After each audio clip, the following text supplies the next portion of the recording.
ಮಗನ ವಿಚಾರದಲ್ಲಿ ಏನ್ ತೀರ್ಮಾನ ತಗೊಂಡ್ರಿ? ಒಳ್ಳೆ ತೀರ್ಮಾನ ತೆಗೆದುಕೊಂಡಿದ್ದೀನಿ. ಹಾಗಾದ್ರೆ ಅವ್ರಿಗೊಂದು ಮದುವೆ ಈಗಾಗಲೇ ಒಂದು ಹೆಣ್ಣಿನ ಬಾಳು ಹಾಳು ಮಾಡಿದ್ದು ಸಾಲದು ಅಂತ ಮದುವೆ ಮಾಡಿ ಮತ್ತೊಂದು ಹೆಣ್ಣಿನ ಬಾಳು ಹಾಳು ಮಾಡೋದ? ಅಂದ್ರೆ ನಿಮ್ಮ ಮಾತಿನ ಅರ್ಥ ಏನಿಲ್ಲ, ಬಹಳ ದಿನಗಳಿಂದ ನಿನ್ನ ಹತ್ರ ಒಂದು ಮಾತು ಕೇಳಬೇಕಂತ ಕಾಯ್ತಾ ಇದ್ದೆ. ಕೇಳಿ ಅಂದ್ರೆ ನಿನ್ನ ದೃಷ್ಟಿಲಿ ನಾನು ಮತ್ತು ನಿನ್ನ ಮಗ ಎರಡು ಕಣ್ಗಳಿದ್ದ ಹಾಗೆ. ಎರಡು ಕಣ್ಣುಗಳಿದ್ದ. ಒಮ್ಮೊಮ್ಮೆ ಸಮಯ ಸಂದರ್ಭ ಅಂತ ಬಂದ್ರೆ ಒಂದ್ ಕಣ್ಣು ಕಳ್ಕೊಂಡು ಒಂಟಿ ಕಣ್ಣಲ್ಲಿ ಬದುಕೋ ಪರಿಸ್ಥಿತಿ ಬರುತ್ತೆ. ಆ ಸಮಯ ಸಂದರ್ಭ ಬರ್ದೇ ಇರ್ಲಿ ಅಂತ ಭಗವಂತನಲ್ಲಿ ಕೇಳ್ಕೊತೀನಿ ಅಂದ್ರೆ ನಂಬಿರೋ ಭಗವಂತ ಕೈ ಎತ್ತು ಬಿಡ್ತಾನೆ, ಏನು ಮಾಡೋದಕ್ಕಾಗೋದಿಲ್ಲ. ನಾನೊಂದು ಮಾತು ಕೇಳ್ತೀನಿ, ನಿಜ ಹೇಳ್ತೀಯ? ನಿಮ್ಮ ಹತ್ರ ನಾನು ಯಾವತ್ತೇ ಸುಳ್ಳು ಹೇಳಿದ್ದೀನಿ, ಅದೇನು ಅಂತ ಕೇಳಿ ಅಂದ್ರೆ ನಿನ್ನ ದೃಷ್ಟಿಲಿ ನಾನು ಮತ್ತು ನಿನ್ನ ಮಗ ಎರಡು ಕಣ್ಗಳಿದ್ದ ಹಾಗೆ. ಎರಡು ಕಣ್ಣುಗಳು. ಒಮ್ಮೊಮ್ಮೆ ಸಮಯ ಸಂದರ್ಭ ಅಂತ ಬಂದ್ರೆ ಒಂದು ಕಣ್ಣು ಕಳ್ಕೊಂಡು ಒಂಟಿ ಕಣ್ಣಲ್ಲಿ ಬದುಕೋ ಪರಿಸ್ಥಿತಿ ಬರುತ್ತೆ. ಆ ಸಮಯ ಸಂದರ್ಭ ಬರ್ದೇ ಇರ್ಲಿರಿ. ಮಾದೇವಿ, ನಾನೊಂದು ಮಾತು ಕೇಳ್ತೀನಿ, ಸತ್ಯ ಹೇಳ್ತೀಯ?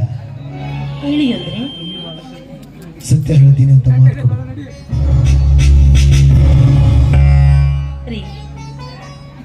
ನಾನು ದಾಂಪತ್ಯಕ್ಕೆ ನಿಮ್ಮೊಟ್ಟಿಗೆ ಕಾಲಿರಿಸಿ 30 ವರ್ಷಗಳಾಯ್ತು. ಯಾವತ್ತಾದ್ರೂ ಒಂದು ದಿನ ನಿಮ್ಮ ಹತ್ರ ಸುಳ್ಳು ಹೇಳಿದಿನ ಅಥವಾ ಮರೆಮಾಚಿದಿನ? ನನ್ನ ಹತ್ರ ಯಾಕ್ರೆ ಇವತ್ತು ಈ ಪ್ರಶ್ನೆ ಕೇಳ್ತಾ ಇದ್ದೀರಾ? ಅದೇನು ಅಂತ ಕೇಳಿ, ಸತ್ಯನೇ ಹೇಳ್ತೀನಿ. ಮಾದೇವಿ, ನಿನಗೆ ಮಗ ಬೇಕು, ಮಾಂಗಲ್ಯ ಬೇಕು?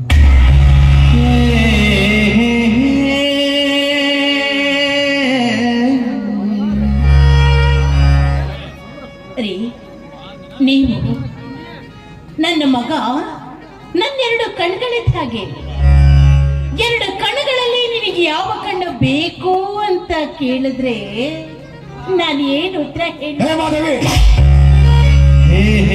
ವಿವರಣೆ ಬೇಕಿಲ್ಲ, ಸರಿಯಾದ ಉತ್ತರ ಅಷ್ಟೇ.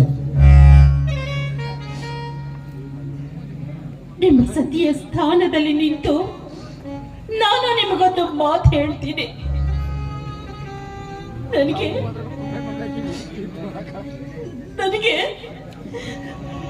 ಮಗ ಹೋದರೂ ಮಾಂಗಲ್ಯ ಬೇಕು. ಮಗ ಹೋದರೂ ಮಾಂಗಲ್ಯ ಬೇಕು.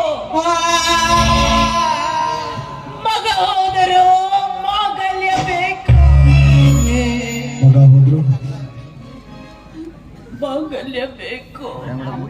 ಶಭಾಷ್.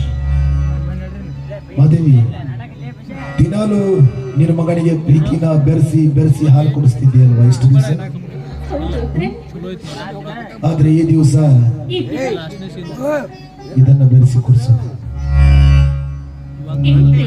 ಕಾರ್ಕೋಟಕ ವಿಷ. ನಾನು ನನ್ನ ಮಗನಿಗೆ ವಿಷ ಹಾಕ್ಬೇಕಾ?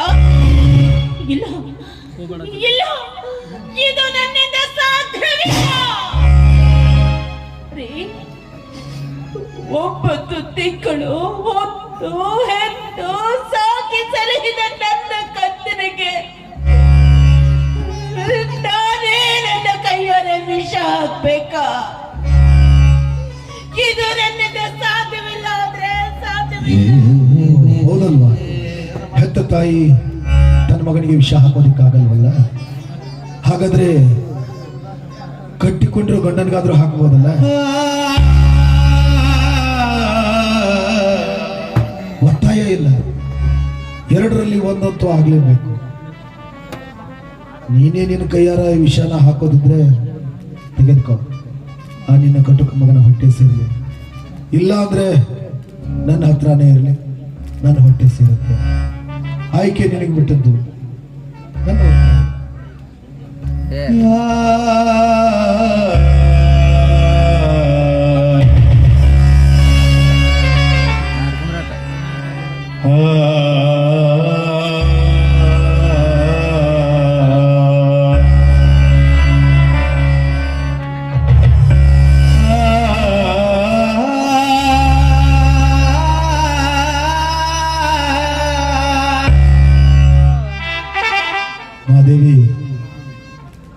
ಮಾತು ಕೊಟ್ಟಿದೀಯಾ? ನೆನಪಿರ್ಲಿ, ನಾನು ಮರಳಿ ಮನೆಗೆ ಬರೋದ್ರೊಳಗಾಗಿ ನಿನ್ನ ಕಟುಕ ಮಗ ಬದುಕಿರಬಾರ್ದು.